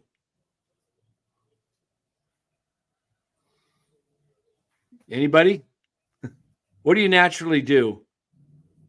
I improved the situation. I had a great year. I beat my sales. I did this. I demand a raise. Yeah, you go for it because you know you're going to get a review and you're up. You know, your boss talks to you, says, well, let's see how you do this next year, next quarter, next whatever. So you go crazy. You work your best. We heard Matt Chapman say, I'm betting on myself, because he had this contract and he's like, I'm betting on myself and I'm going to opt out, he said early in the year, and I'm going to do my very best. Or I'm going to have, I believe in myself. What do you think Matt Chapman, now that he's got his 6 years, look at this year. This year is better than his last 3 years. So what do you think is going to happen now that he's got his money? And he's getting older. Give me a player, Lou, that you would like me to compare and look at their stats when they got to 32. We already did Arenado the other night. Give me a player. Or the chat. How about the catcher for the Dodgers, the Giants killer that they got from the A's, who kills the Giants? What's his name? Oh, Max Muncy? Yeah, Muncy. He's been in the league a while. Let's see his stats. All right. He is 34 now. There you go. So let's look at Mad Max at age 28. At age 28, 35 homers, 98 RBIs, hit 251. We skipped 2020 because I hate that year. 21 at age 30, 120. Okay, that's strikeouts. 94 RBIs, 36 homers. At age 31, 69 RBIs, 21 homers, 32. He had 36 homers, 105. Now, this year, he hasn't played much, but he's definitely injured. Down. What do you think his salary is? His salary, what is his status? 2 years, $24 million. So he's 12 getting million. 12 I'd rather million. have someone like Max Muncy at half the price who can produce offensively. Give me another player. I'm not looking at his chat. Has anybody named anybody in the chat? How about what's his name? Who's going to be a free agent for Arizona? Christian Walker, or are we Walker. talking about Suarez? Okay, Christian Walker. I'm just trying to get guys in our division. Okay, he's 33. There you go. He'll be 34 on March 28th next year. So he turns 34 as the season starts. Let's take a look at his numbers. He's kind of he's fallen off this year. I know he's been hurt. Yeah, but look at his last 3 year stats. Yeah, 36 homers, 33, 23. And He's this kind of year a late. he was out over 7 weeks. He got injured. Yeah, he's a late bloomer. I'm just saying he makes half of what our guy does. Guys, we don't defense is important, but we have no sticks. He signed for a 10 point, basically 11 million this year. Half. Yeah. 11 million for a guy that's hitting 30 homers, 100 RBIs. Can anybody remember the last time we had a 30 homers in a season or 100 RBIs on the Giants? Wow, I don't. I mean, does it go all the way back to Bonds? The homers do, yep. So in 17 years, we haven't had one player hit 30 homers. Nope. Okay, we've had to have somebody hit RBIs. Did Buster get 100? Maybe in 2021 or the year he... No, it might have been 2012. I mean, that's sort of embarrassing, guys. We're the San Francisco Giants. We're not the Oakland A's. We're not some mediocre program. Yeah, 103 RBIs. Using the World Series anymore. That was 10 years ago. Buster had years ago. 103 RBIs in 2012. 2012. Yep. It was the same thing with who was our first baseman that nobody signed this year? That Brandon Belt. Yeah, Belt. Every year, he's going to be the new superstar. He never hit 30 homers. And the other thing is everybody wants us to bring back the Brandons. Why? Why would we bring back the Brandons? Like, we should have signed Belt for one more year. Remember, the other 31 teams didn't want him for a reason. Same thing with Crawford. Hunter Pence got 104 RBIs in 2012. And Posey 103. So there you go. 12 years ago. Yeah, and let's take a look at. Remember, the average 25 homers, 100 RBIs was sort of the standard. Hey, let's take a look at Hunter Pence. He's a similar guy to Chapman, kind of wiry, fast, body type. Look at hit home runs in the 20s. At 27, at age 30. And by the way, how did we get Hunter Pence? Trade. Oh, okay. I just want to make sure. Okay, look at Pence at age 30, guys, or 31. Well, same year, Matt Chapman, 2014. Pence had 20 homers, 74 RBIs, hit 277, OPS is 777. And then in 32, he had an 806 OPS and an 808 at 33. And then look how fast he tailed off. Look how his career just at age 34, he was down to hitting 701 OPS, then 590. He was washed. He was washed his last good year, productive year was age 33 in 2016, the year they made the last playoff appearance before 21. Look at his 17 and 18 numbers with the Giants. And then he had a little bit of a resurgence with Texas. Yeah. But his but that was only in 316 plate appearances in 19. And that was the juice ball year, right? 2019 was the juice ball year. So, and then he's out of the league after that, one more year, and he's gone.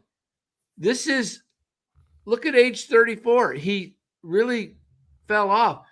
This is why I say you're probably getting 2 years of Chapman that are productive. And it's not even that productive based on what we're seeing this year.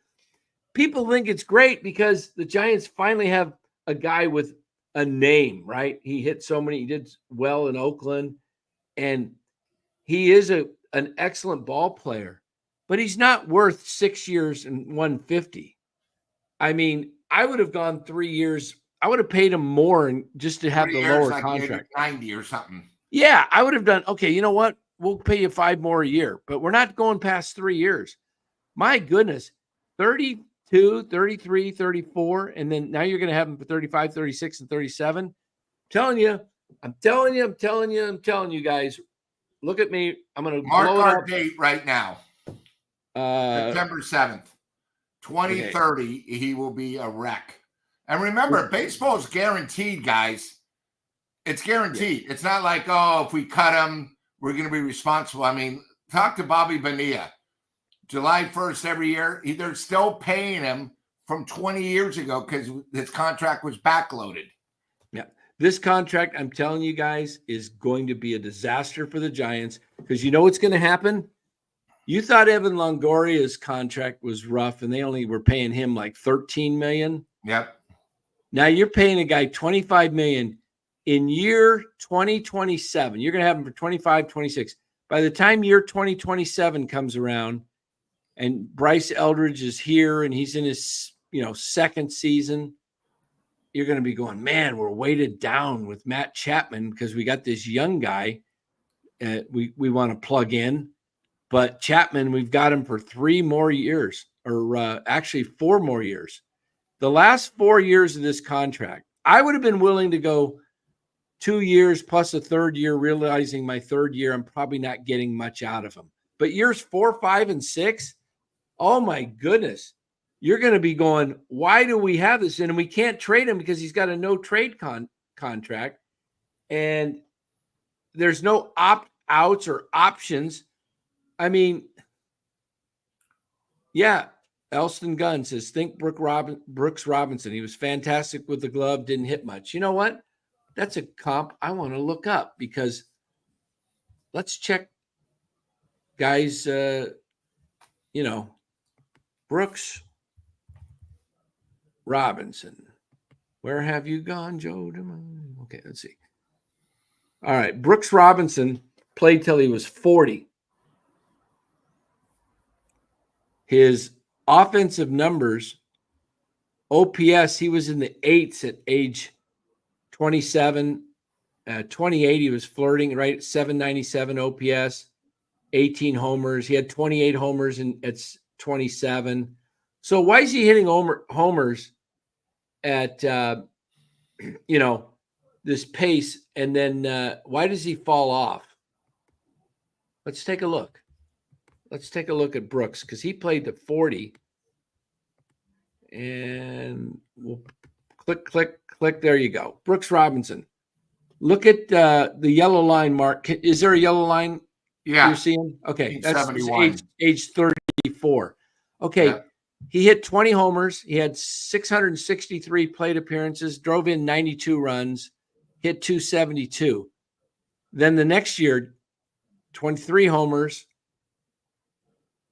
only 64 RBIs, and then it's just, you can see it start falling off. Yeah. Look at the OPS, 754, 644, 670, 728, 541, and how do we know in 3 years Chapman's still going to be great defensively? We just don't. We don't.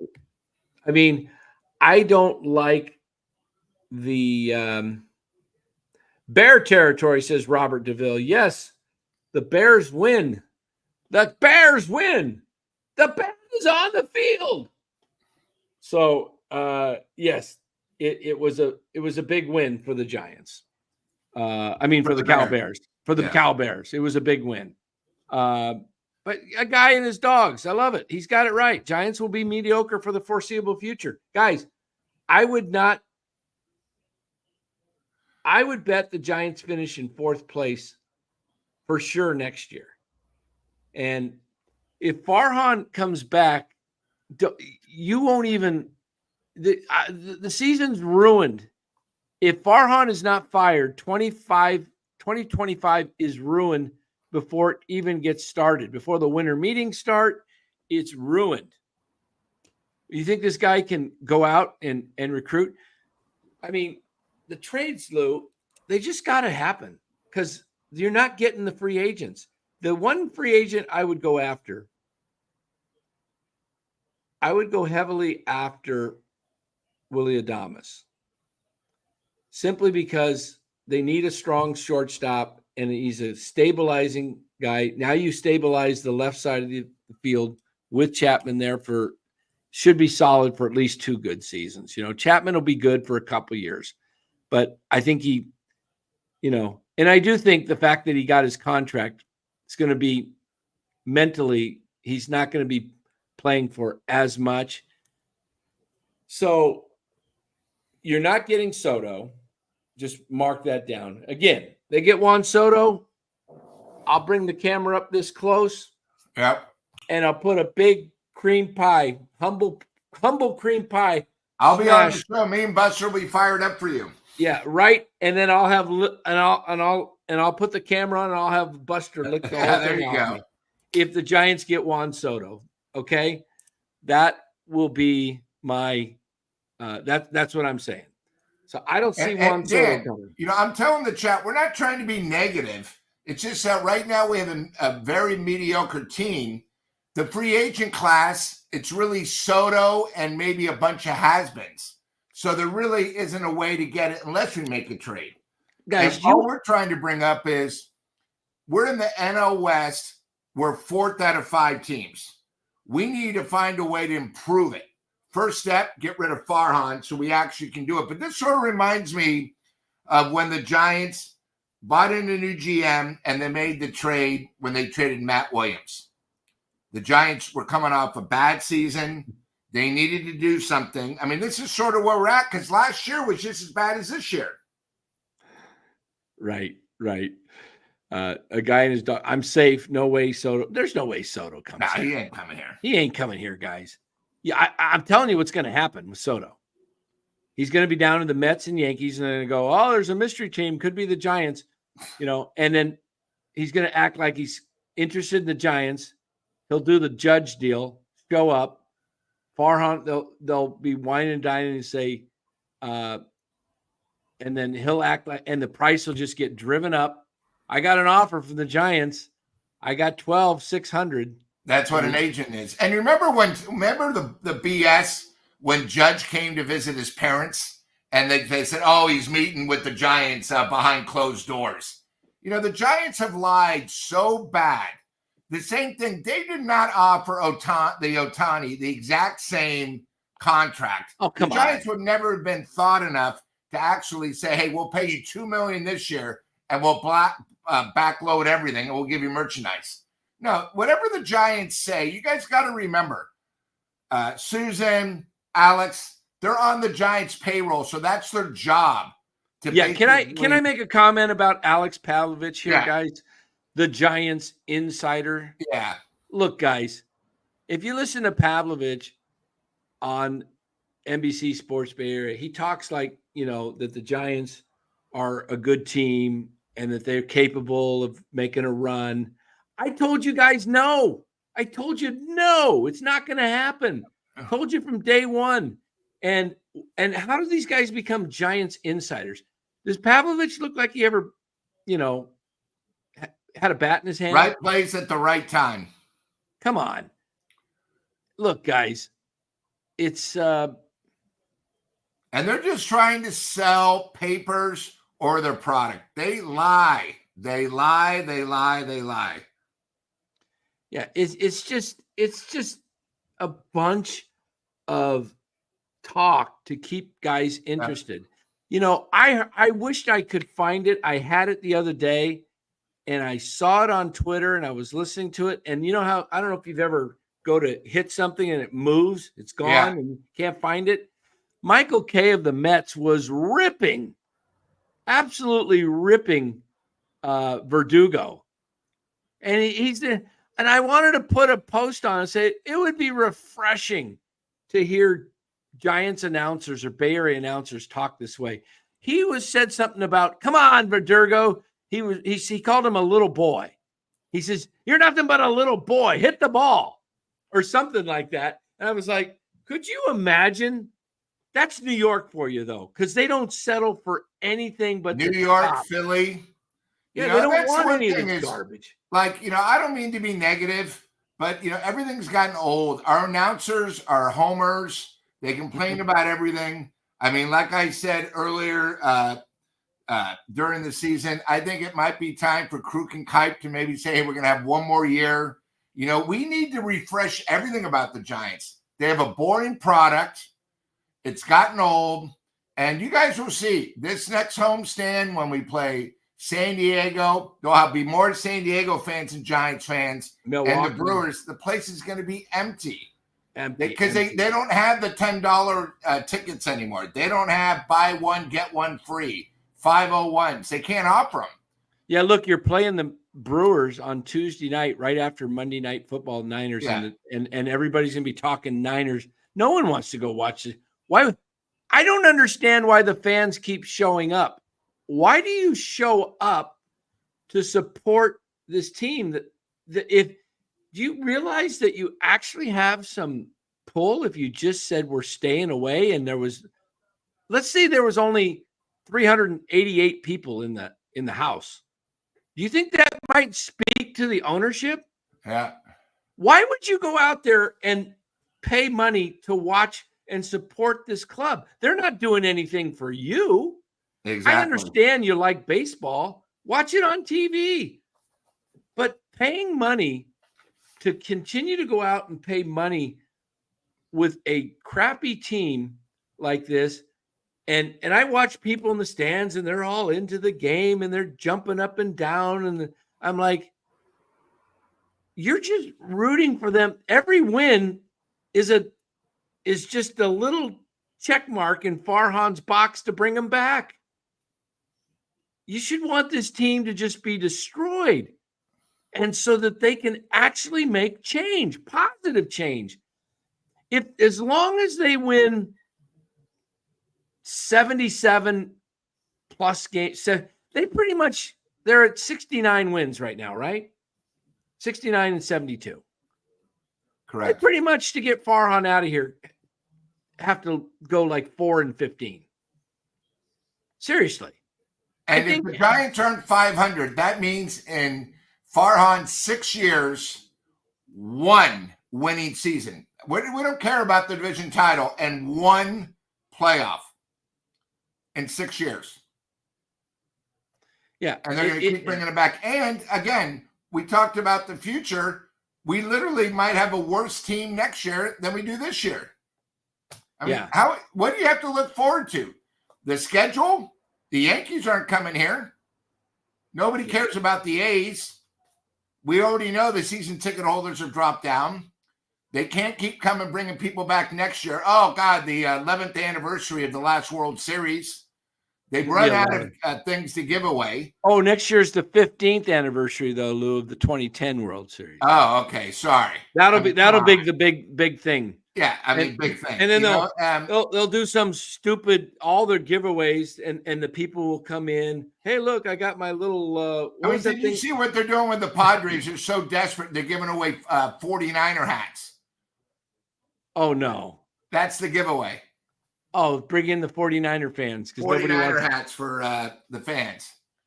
Why? Because they're going to be competing against each other. You'll see it. It's gotten to a point now where I give the marketing team where they're coming up with new things. I think they give away 6 Hawaiian shirts, this year with the logos. But, it's not like it was when we were kids, when we were at the stick, where everyone knew when they had bat day, where you actually got a real bat, the helmet day. Now they have these things where, they're worth maybe a nickel. You know, Yeah. the only thing that I thought was good in the last 10 years was the 100 pence flap, you know, to keep you warm. That was like probably the best giveaway they've had. Yeah. I mean, you know, and the panda hats were never giveaways. You actually had to buy them. Yeah.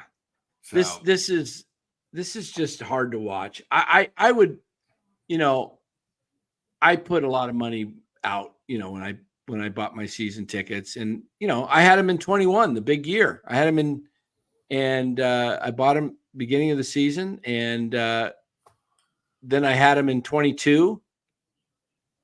And when I saw what they were doing, I said, no, I'm not going to renew for 23 because you guys screwed me in 22 because you guys stunk. And then you started selling tickets cheaper than I could sell mine for when I didn't go, which being in Arizona was, you know, 90% of the time. But I gave tickets away to my family and members, and different people would go. But I couldn't, you know, in 21 though, when they were good, I could sell them for a profit. You know, I was making money off the tickets.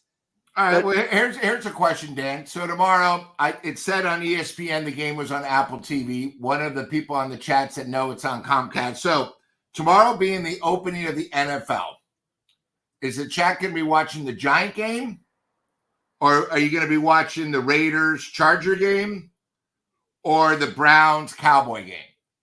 Oh, I'm watching. See. I mean, obviously, most people are going to be watching the NFL. I'm watching football. The Giants will get this screen. Oops, that's my wife there. Okay. They'll get this screen there. There you go. And then this screen. I'm not afraid to show my wife. She's beautiful, but I don't know if she wants her picture on there. She probably wouldn't mind. That's the cover of my phone there, right there. See that, Lou? Yep. Hello, Mama. Yeah. Mrs. C. But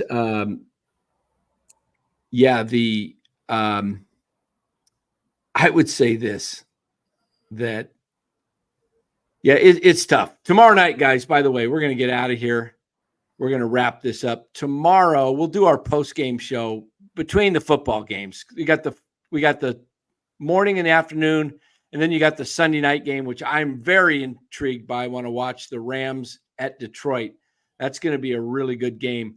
And that starts at 5:20. So we'll come on somewhere around 4:15 tomorrow, 4:30-ish, do a short pregame. But the big show is tomorrow night at 8:30, 8:30, right after the Rams and the Detroit Lions game. We'll have it right here, a joint broadcast or simulcast with the Krug Show. And it's going to be a great show. It's going to be a wrap up of tomorrow's NFL games and predictions for our playoff teams, our Super Bowl winner, and Coach of the Year, Players of the Year, all the different awards. We'll do an award show and see how we do. It's always a fun thing to do at the beginning of the year. And we did it for the baseball season. I picked Baltimore and the Phillies for the World Series, and I had the Giants in fourth place. So, and Dan, guys, I just want to make one last comment. Chad, well job tonight. If you have a situation like Robert did, we'll always let you go on the air and talk about it. Absolutely. I think that's what makes this show, because I don't know too many other podcasts that actually do that, where they let the fans get involved. It's usually just people talking, boom, boom, boom. So, well done. Never a problem. You have a situation. Let's finish that. Absolutely. You're always welcome to come on this show. We welcome critics, okay? We love critics. Mark Graves, you're so negative. Laughing out loud. Love it. Hey, guys. See you tomorrow, guys. Take care. Have a great night.